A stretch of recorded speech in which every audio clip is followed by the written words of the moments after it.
Delegado de Polícia Civil Substituto do Estado do Rio Grande do Norte. Estamos fazendo a correção da prova. Já fizemos a correção de Direito Penal e agora a gente parte então para a segunda disciplina que incumbe a mim, tá? Que é a disciplina de Direito Processual Penal. Questões agora que vão da 31 até a 45. Sem mais delongas, partimos para a correção. Questão 31. Após a expedição de mandado de busca e apreensão em determinado endereço, policiais compareceram à residência de Antônio para apreender documentos referentes à investigação da prática do crime de lavagem de dinheiro. Os policiais nada encontraram na diligência, mas acharam uma conta de luz de outro endereço em nome do investigado. Os policiais então se dirigiram imediatamente ao novo endereço. E após tocarem a campainha e não serem atendidos, olha o que os caras fizeram. Arrombaram a porta do apartamento. Esses aí não estudaram direitinho, né? Na presença de um vizinho. No local foram encontrados diversos documentos que demonstravam a prática do crime objeto da investigação. Como se perde prova, às vezes, por autoridades, por policiais, por agentes serem afoitos, né? Enfim, considerando a legislação vigente, a prova obtida será válida por tratar-se de encontro fortuito de provas? Não. O encontro fortuito, teoria da descoberta fortuita ou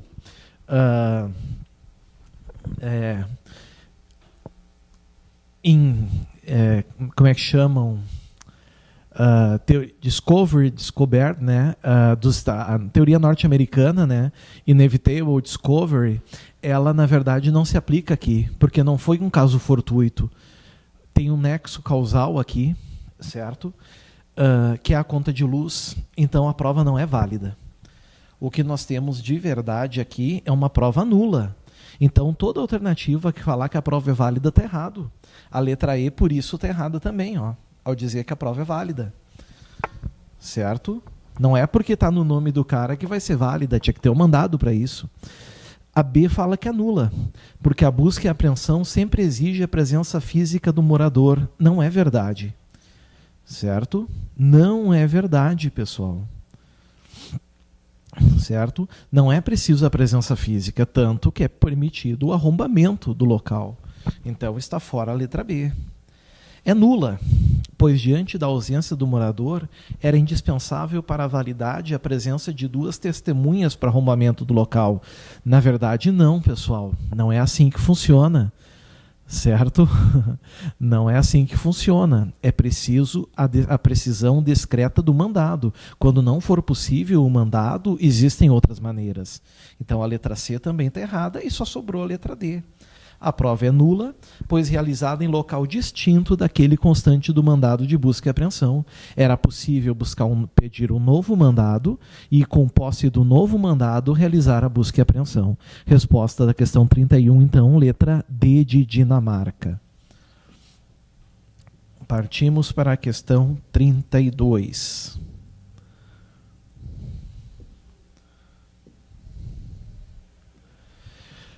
Em 28/11/2020, foi aberto inquérito para investigar a prática do crime de comércio ilegal de armas por parte de Flávio. No curso da investigação, foram obtidos indícios veementes de que Flávio adquiriu um imóvel com o dinheiro proveniente do crime, posteriormente alienado a seu sogro.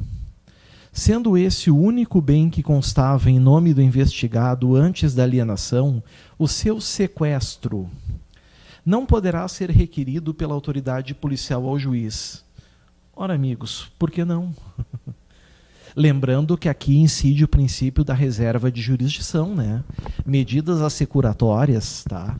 Arresto, sequestro, hipoteca legal, são medidas que só podem ser decretadas por autoridade judiciária.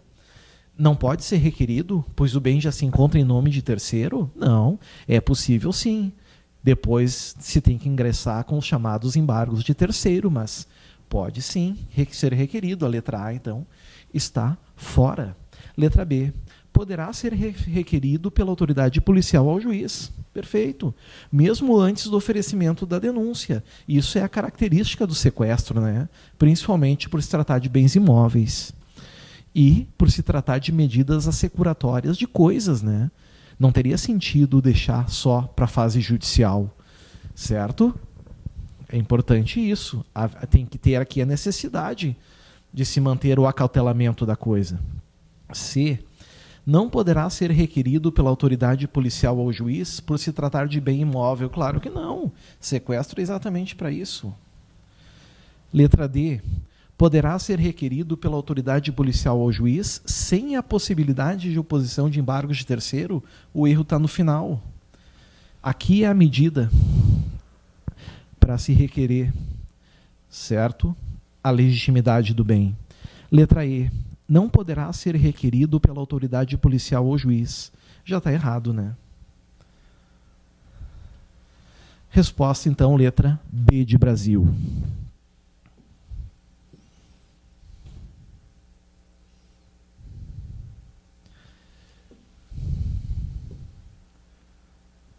Questão 33. Concluídas investigações do inquérito policial, a autoridade policial indiciou Francisco, sem envolvimento anterior com o aparato policial ou judicial pela prática de crimes, como incurso nas sanções penais do delito de lesão corporal de natureza gravíssima. Pena reclusão de 2 a 8 anos. Tendo Francisco confessado formal e circunstancialmente a prática da infração penal na delegacia, o acordo de não persecução penal no caso em tela, letra A, poderá ser proposto pelo delegado, considerando a confissão e a pena mínima combinada ao delito. Pode, amigos? Evidente que não, né? Está fora. Certo? Comissão e pena mínima aqui é exatamente, amigos, não permitem isso. Letra B. Não poderá ser proposto diante da natureza do delito imputado. Exatamente isso, pessoal. Certo? Se é lesão corporal, é um crime praticado com o quê? Violência contra a pessoa. Se é violência contra a pessoa, não será proposto o acordo de não persecução penal. Está aqui. Não poderá ser proposto, pois a pena máxima combinada é superior a 4 anos. Não é por isso. É a natureza do delito que prevalece aqui. Letra D. Poderá ser proposto pelo órgão ministerial, mas não pelo delegado. Na verdade, por nenhum dos dois aqui, né? Letra E. Poderá ser proposto pelo órgão ministerial, mas não pelo delegado. E, havendo concordância do indiciado e de sua defesa técnica, independerá de homologação judicial. O juiz sempre tem que homologar o acordo de não persecução penal. Ele tem um papel fundamental nisso. Logo, a resposta é B de Brasil. A questão está perfeita, né? Impecável. Questão 34.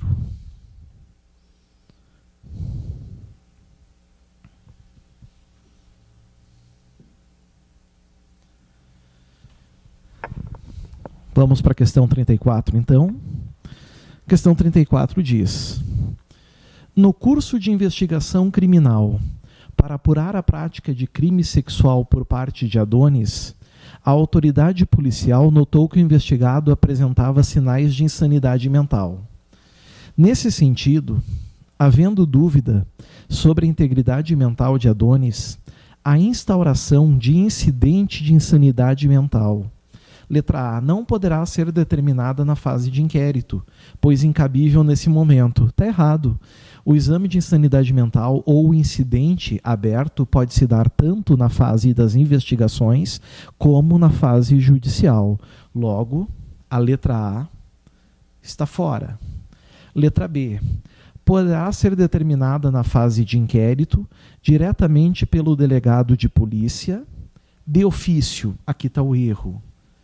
Está fora. Letra C. Poderá ser determinada na fase do inquérito pelo juiz, princípio da reserva de jurisdição, mediante representação do delegado de polícia. Tá certo. O que é representação? Representação, meus amigos, é uma exposição de motivos, certo? Representação é uma exposição de motivos. O delegado expõe os motivos que deve ser instaurado essa medida, então, esse exame de insanidade mental. Certo? Letra D. Poderá ser determinada na fase de inquérito, diretamente pelo delegado de polícia, mediante requerimento da parte. Não pode. Princípio da reserva de jurisdição é pelo juiz. Poderá ser determinada na fase de inquérito pelo juiz. Tá certo. Mas de ofício, não. A requerimento da parte ou representação do delegado, devendo a autoridade policial nomear curador ou investigado. Então a resposta da 34 ficou fácil, né? Só pode ser realmente letra C de Canadá. Tá aqui. Vamos para 35.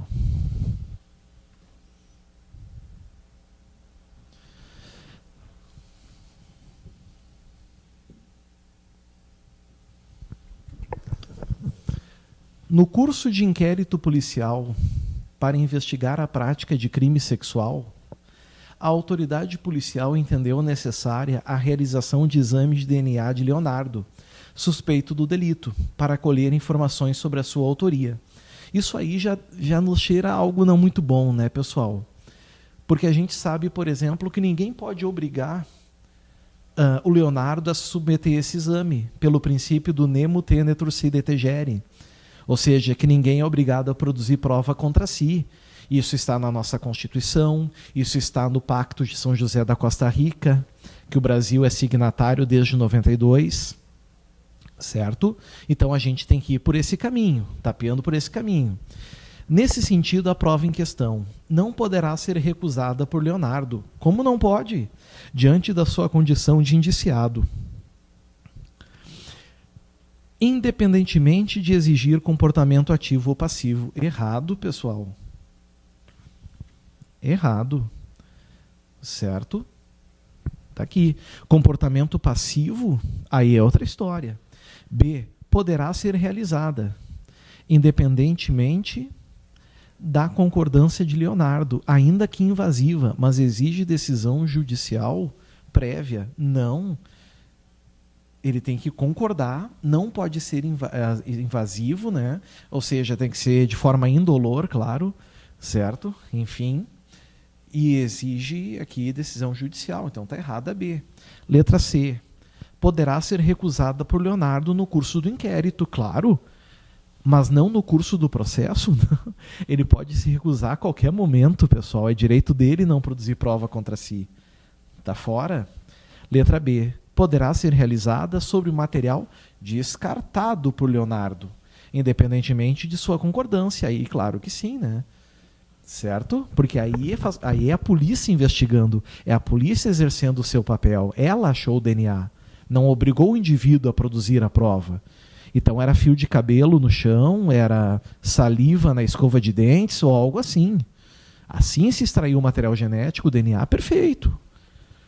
Letra E, poderá ser realizada independentemente da concordância de Leonardo, ainda que exija comportamento ativo do agente, desde que sujeito a contraditória e ampla defesa? Não. Independente da concordância, tu elimina. Resposta 35, D de Dinamarca. Questão 36, vamos nela.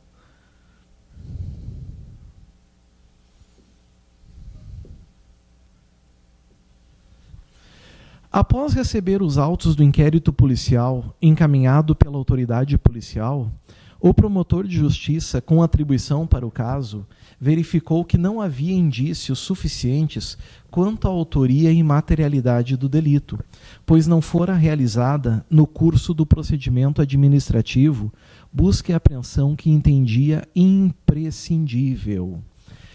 Nesse sentido, o membro do órgão ministerial deverá promover o arquivamento do inquérito. Já está errado. Por quê?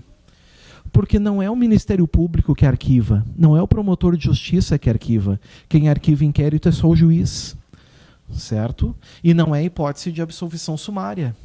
Seria hipótese de arquivamento do inquérito policial. Letra B. Requisitar à autoridade policial que realize diretamente a diligência de busca e apreensão pretendida? Não. Embora na prática se pense que é assim que funciona, não. Existe um mediador aqui. O Ministério Público tem que requerer isso ao juiz e o juiz, então, vai determinar à polícia que realize novas diligências. Aliás, é isso que diz a C, né? Que é a resposta. Requerer ao juiz a realização de diligência investigatória antes do oferecimento da denúncia. Está aqui. Certo? Se ele se manter na dúvida, achando que não tem elementos depois disso, requer o arquivamento. Se ele se convencer de prova da existência do crime e indícios de autoria, oferece a denúncia. D. Oferecer a denúncia e depois requerer diligência investigatória, não pode, porque ele ainda não está convencido aqui. Não havia indícios quanto à autoria e materialidade. Letra E. Promover diretamente a realização da diligência? Não, porque nós já tivemos um início, não são casos de permissão de investigação feita diretamente pelo MP. Logo, resposta, letra C de Canadá. Aqui está, questão 36C. Próxima questão, boa questão, questão 37. Questão 37, aqui está ela. O direito processual penal é regido por diversos princípios, dentre os quais o do nemo tenetur si de tegere, pelo qual ninguém será obrigado a produzir prova contra si mesmo. Com base no princípio em questão e na jurisprudência dos tribunais superiores, a atribuição de falsa identidade pelo suspeito ou investigado, ainda que em situação de autodefesa, configura fato típico. Muita gente na pressa leu isso aqui como fato atípico e passou direto. E o incrível é que a resposta é exatamente essa, pessoal. Certo? Mesmo que seja para se defender e tu apresenta uma falsa identidade, o fato é típico de falsa identidade. É um crime contra a administração da justiça. E quem disse isso não sou eu, certo? Mas a nossa jurisprudência. É a súmula novíssima 522 do STJ. Vamos dar uma olhadinha na súmula? Está aqui, ó. Súmula 522 do STJ. A conduta de atribuir-se falsa identidade perante a autoridade policial é típica, ainda que em situação de alegada autodefesa. Essa era a súmula que os senhores tinham que conhecer, a 522 do STJ. Certo? Matamos. Chegamos na resposta, então, da 37, né? Que é a letra A. Letra B.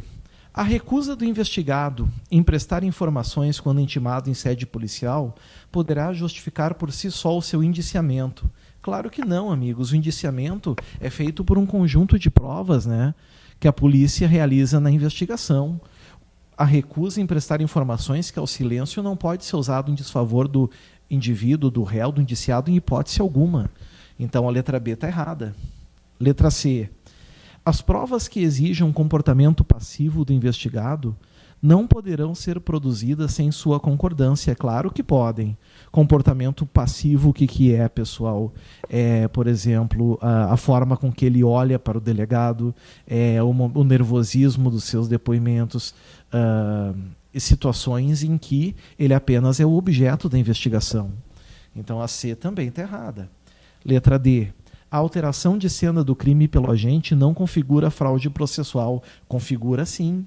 A fraude processual é um crime doloso e aqui tu não pode alegar autodefesa, não produzir prova contra si. Porque aqui o que tu está fazendo? Tu está buscando ludibriar a justiça, certo? Ludibriar o Estado, prejudicar o Estado, a administração da justiça, a tranquilidade social. Então a D também está errada. E a letra E diz que apenas o preso poderá valer-se do direito ao silêncio, não se estendendo tal proteção aos investigados. Não é verdade. Mesmo que o indivíduo esteja em liberdade, ele pode muito bem invocar o direito ao silêncio para não se autoincriminar. Resposta, então, da 37, letra A de Argentina. Aí está.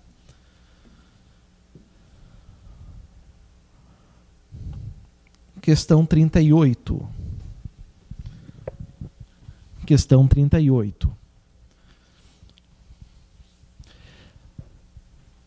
38 é uma questão boa, pouca gente sabia sobre ela, mas tem bons manuais que falam sobre isso e tem caído bastante em prova. A autoridade policial recebeu denúncia anônima sobre a existência de um grupo que se destinava a praticar roubos a agências bancárias. Diante da notícia recebida, com base no entendimento dos tribunais superiores, a autoridade policial, letra A, terá discricionariedade para instauração ou não do inquérito. Errado, amigos. O inquérito é discricionário? É, mas quanto às diligências, depois que ele foi instaurado, ali o delegado tem discricionariedade para decidir que objetos de investigação vai fazer. Se ele quer fazer uma cariação, se ele quer ouvir de novo uma testemunha, aí é discricionário. Mas a instauração é obrigatória, certo? Ou diligenciar é obrigatório. A função do Estado na persecução é obrigatória. Então aqui está errado, certo? Discricionariedade para instauração não existe. B. Não poderá adotar qualquer medida por tratar-se de denúncia anônima. Não é bem assim. A denúncia anônima não permite a instauração do inquérito. Até porque a Constituição diz que é livre a manifestação do pensamento, sendo vedado o anonimato. Certo? É livre a manifestação do pensamento, sendo vedado o anonimato. Mas a polícia tem que fazer o quê? Algumas diligências preliminares para verificar se realmente tem alguma lógica ali, se realmente existem elementos mínimos para iniciar a instauração do inquérito de ofício, através de uma portaria. Certo? Por isso que a resposta é letra C. Deverá realizar diligências preliminares para a averiguação antes de instaurar o inquérito. Se essas diligências preliminares confirmarem o que a denúncia anônima disse, vai ser o inquérito instaurado de ofício. Se não procedem, aí sim a polícia não instaura porque não tem o que fazer, né? Letra D. Deverá instaurar imediatamente inquérito? Não, né? Vimos que é vedado o anonimato. E E. Poderá dispensar o inquérito policial e encaminhar as informações ao órgão ministerial para oferecimento imediato da denúncia. Não. Quem decide se oferece denúncia sem inquérito é o MP, não é a polícia. Então está fora a letra E. Resposta da 38, letra C de Canadá. Tranquilo. Vamos para 39.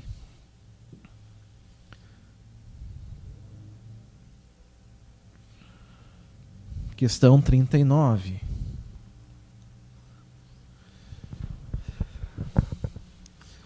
No curso de inquérito policial, a autoridade policial indiciou Napoleão pela prática de homicídio qualificado, em que pese os elementos de informação colhidos demonstrassem de maneira clara que o investigado agiu em legítima defesa.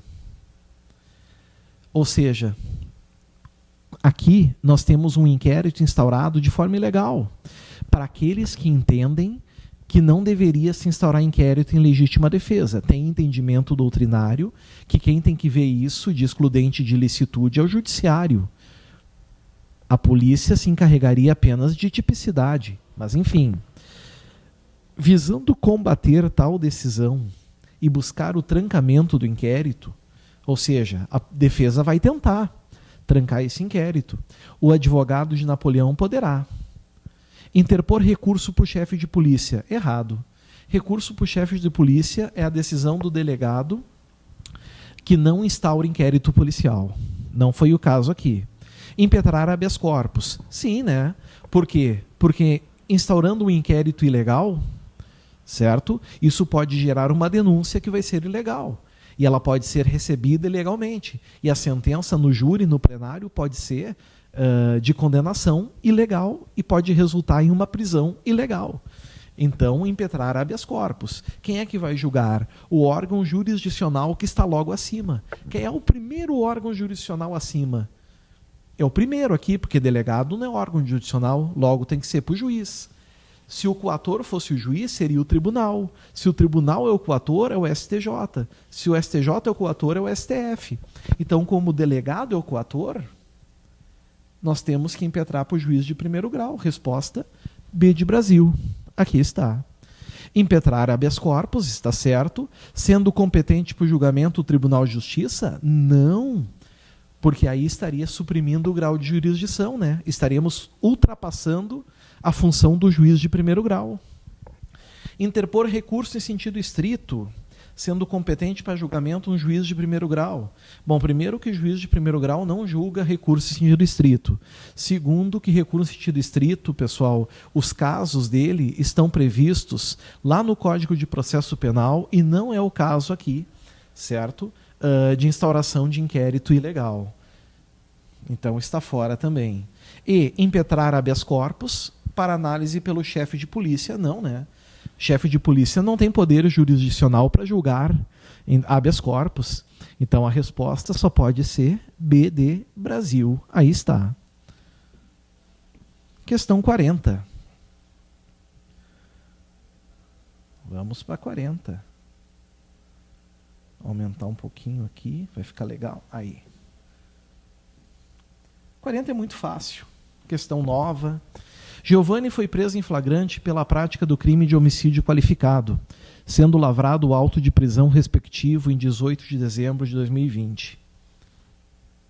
Considerando que até o dia 22 de dezembro de 2020, 4 dias, sem qualquer motivação idônea, ainda não havia sido apresentado ao juiz para a realização de audiência de custódia. O que vai acontecer com Giovanni? A prisão será mantida? Nunca. Então está fora a A.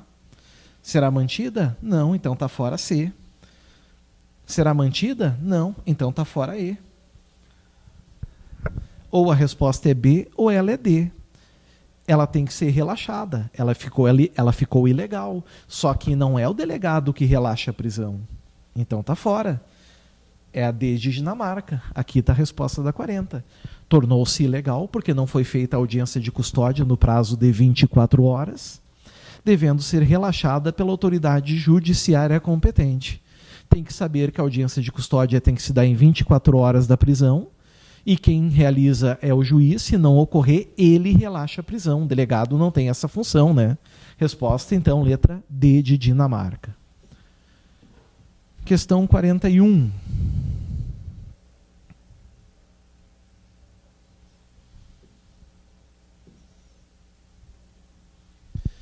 No curso de inquérito, a autoridade policial intimou Pedro a, na qualidade de testemunha, prestar informações sobre determinado fato delituoso. Na condição de testemunha, Pedro, certo? Pedro, ele foi chamado a depor. Não estará obrigado a comparecer, pessoal, cuidado. Cuidado. Geralmente, indiciados, sujeitos processuais, tanto em inquérito como em processo, quando intimados, elas são obrigadas a comparecer. Algumas pessoas não têm obrigação de falar, como os indiciados, para não produzir prova contra si, entendeu? Mas comparecer, elas têm que comparecer. Elas são obrigadas a comparecer. Certo? Então é isso que a gente tem que cuidar. Então quando diz aqui, ó,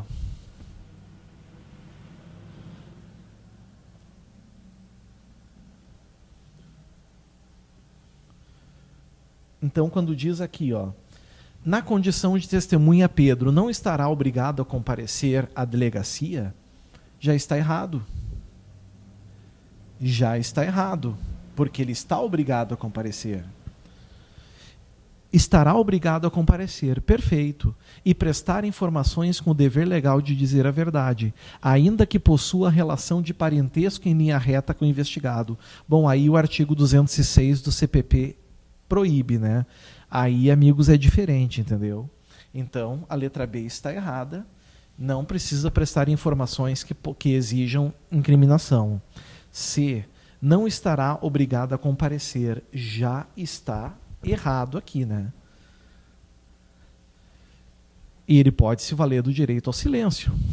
Mas, letra D, estará obrigado a comparecer à delegacia. Tá certo. Mas, independentemente da relação com o investigado, não terá obrigação legal de dizer a verdade, por ainda não haver denúncia. Não.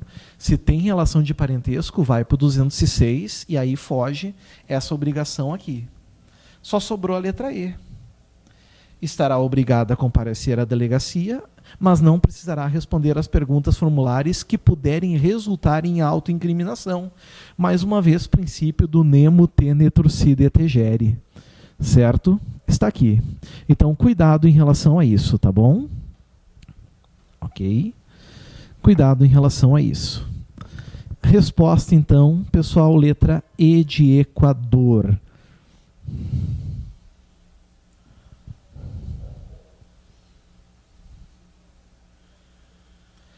Questão 42. Chegamos na 42, questão extremamente fácil. Policiais militares obtiveram a informação de que uma oficina mecânica agiria como desmanche de carros roubados e que naquela noite receberia um determinado veículo que fora roubado no dia anterior. Com essa informação, os policiais se dirigiram até o local de funcionamento da oficina e aguardaram a chegada do referido veículo.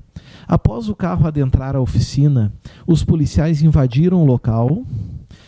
Os policiais se dirigiram até o local de funcionamento e aguardaram. Aguardar é o mesmo que o quê?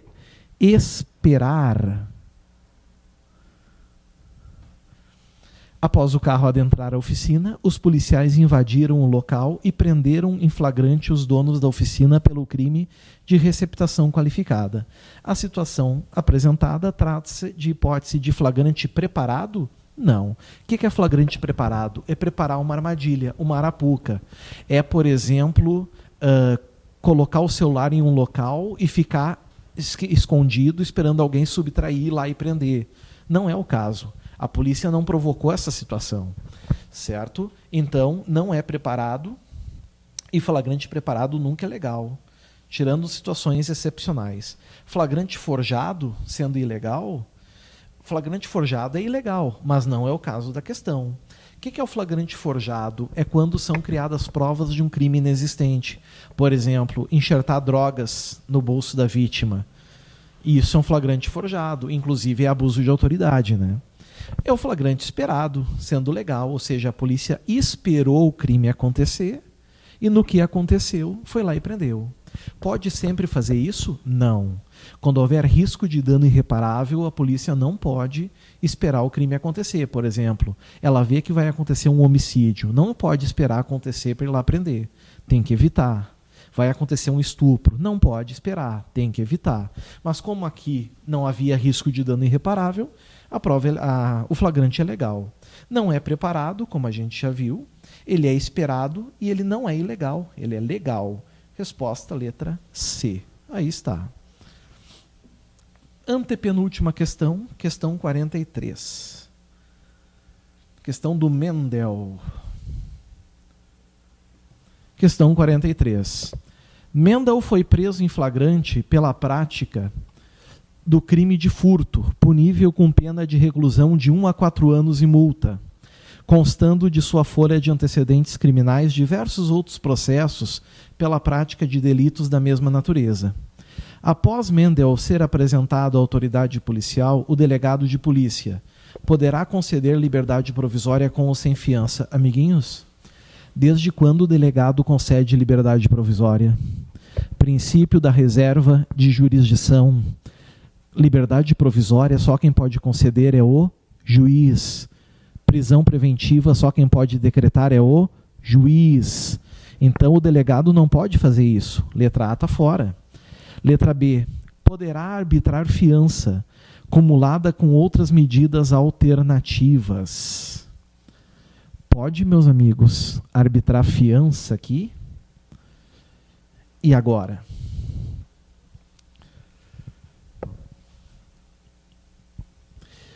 Qual é o grande problema aqui, pessoal? O crime de furto permitiria arbitramento de fiança, não é verdade? Permitiria. Porque a pena é de 1 a 4 anos. Só que existem aqui uma folha de antecedentes criminais diversos de outros processos pela prática de delitos da mesma natureza. Essa questão é uma questão que, ao meu ver, é nula. É nula, na minha opinião. Certo? Na minha opinião. Vamos deixar saber em banho-maria. Letra C. Poderá arbitrar fiança e deixar de lavrar o auto de prisão em flagrante diante da pena máxima e abstrata do delito. Ele não pode deixar de lavar o auto de prisão em flagrante. Está fora a letra C. Letra D. Poderá deixar de arbitrar fiança caso presentes requisitos que autorizem a decretação da prisão preventiva. A banca deu essa como certa, tomando por base o artigo 324 do CPP. Todavia, pessoal, o artigo 324 não fala que poderá deixar. A expressão poderá deixar passa a impressão de que o delegado tem uma escolha de arbitrar a fiança ou não arbitrar a fiança. Isso não é uma verdade. Nesses casos aqui, que existem requisitos que autorizam a prisão preventiva, ele não pode arbitrar a fiança. Então, quem quiser recorrer dessa questão, usa esse artifício. Devia dizer aqui, deverá deixar de arbitrar fiança, ou não poderá arbitrar fiança, ou é proibido arbitramento de fiança, e não deixar uma expressão de faculdade aqui. Certo? Mas é o que a banca quis, ela entendeu o deve como pode. Não poderá arbitrar fiança em razão da pena máxima combinada ao delito? Pode, né? Até 4 anos pode. E a letra B, poderá arbitrar fiança acumulada com outras medidas cautelares. As outras medidas não são do delegado, né? Por isso está errada a B. Mas não teria resposta certa a 43. Por isso ela seria nula. Ok, pessoal? Vamos para a penúltima, questão 44.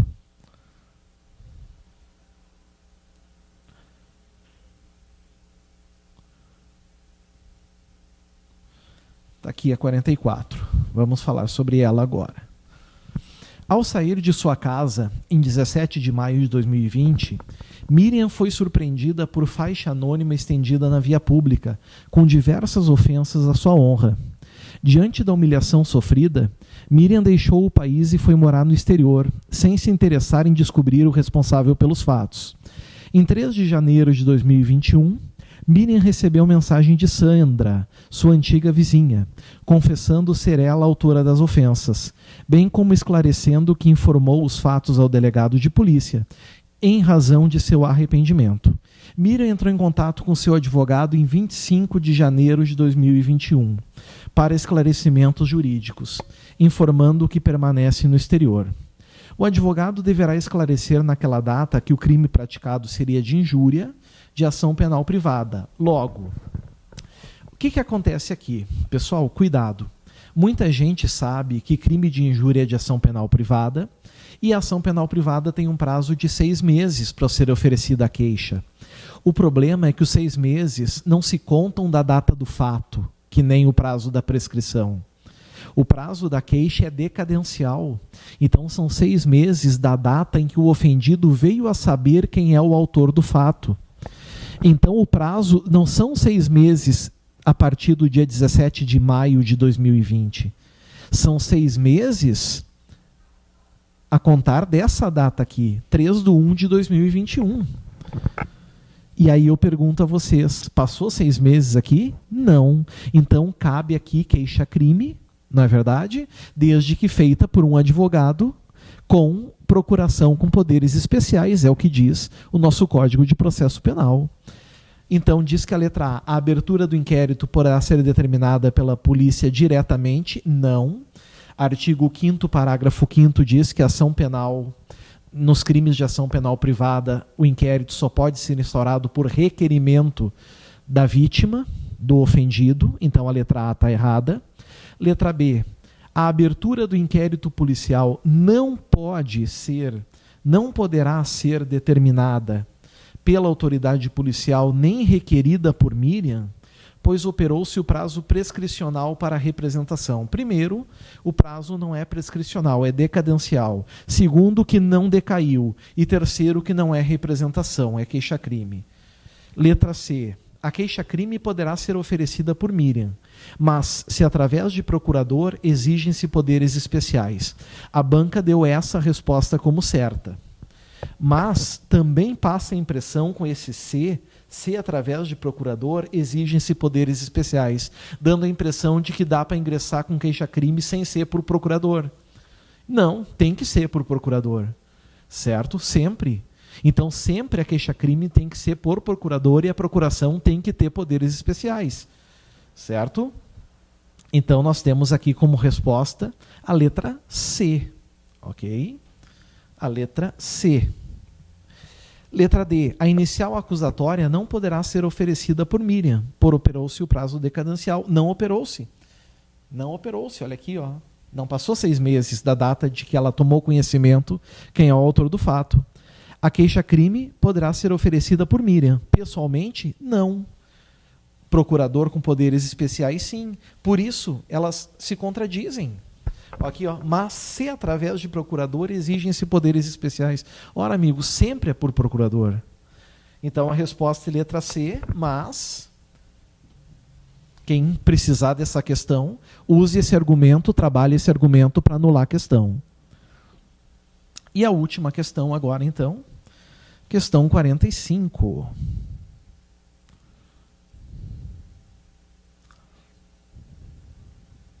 Opa.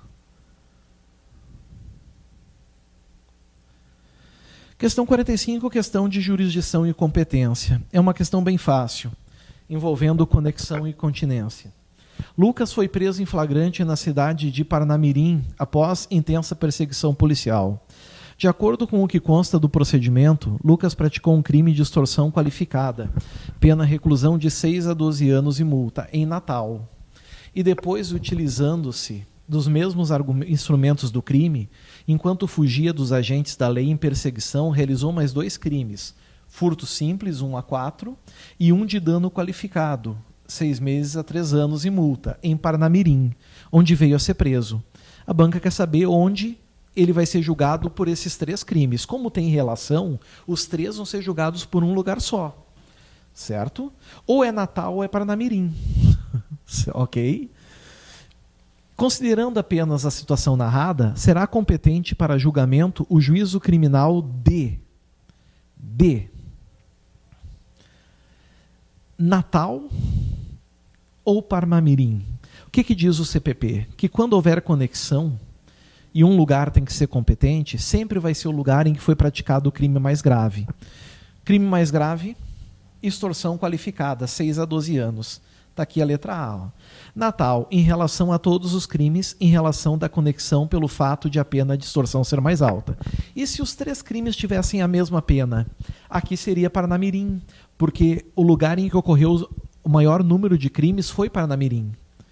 E se fosse apenas 2 crimes de mesma gravidade, aí a prevenção. O primeiro juiz que apreciasse o caso era prevento para julgar os 2. Letra B, Parnamirim, já está errado. Não prevalece a prisão em flagrante. A pena, o crime mais grave. Natal, em relação ao crime do roubo e Parnamirim aos demais delitos, não, porque existe uma conexão intersubjetiva aqui. D, Parnamirim, em relação a todos os delitos, não, exatamente o contrário. Natal para eles. Natal em relação ao crime de roubo e Parnamirim aos demais, pois apesar da conexão deve ocorrer separação pela diferença territorial? Claro que não. Está errado também, resposta letra A. Letra A de quê, pessoal? A de até daqui a pouco. Certinho? A de até daqui a pouquinho, onde então nós vamos fazer a correção da prova de legislação penal especial. Aguardo vocês, um grande abraço, até mais, tchau, tchau.